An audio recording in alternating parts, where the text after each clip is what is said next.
कैसे हैं आप लोग? राजा अमान शाह जो 52 जीतने के कारण उनको संग्राम शाह की उपाधि मिली, इसलिए उनको संग्राम शाह भी कहा जाता है। तो गढ़ा से अर्थात जबलपुर से जब वो अपने घोड़ा में सवार होकर के और दाई बघेलिन के गोंगो करने के लिए, पूजा पाठ करने के लिए गढ़ भलवारा आया जाया करते थे, उस समय का वर्णन है। शैला गीत के माध्यम से हमारे पुरखा लोग कैसे गाते थे। ऐतिहासिक गीत को लीजिए, प्रस्तुत है यह ऐतिहासिक गीत की प्रस्तुति।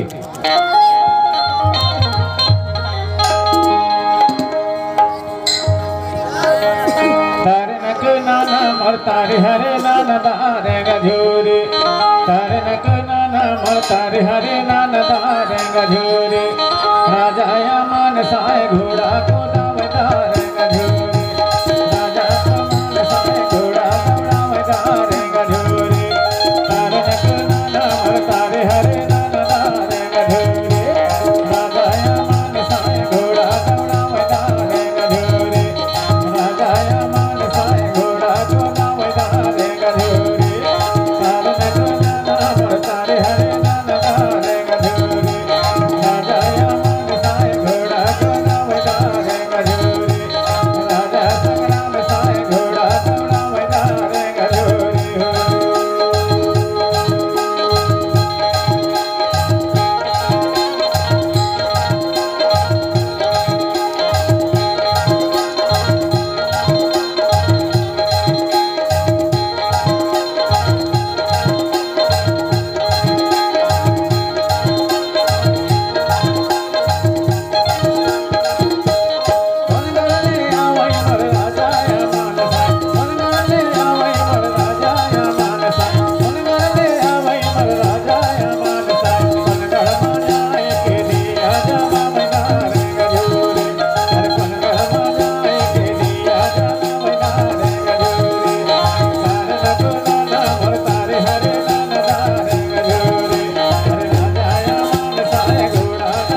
अगर आपको वीडियो पसंद आया तो वीडियो को लाइक करें और हमारे चैनल गोंडवाना के सुपर डेटा को सब्सक्राइब जरूर करें। जय सेवा जय Gondwana. Subscribe now and press the bell icon. Never miss an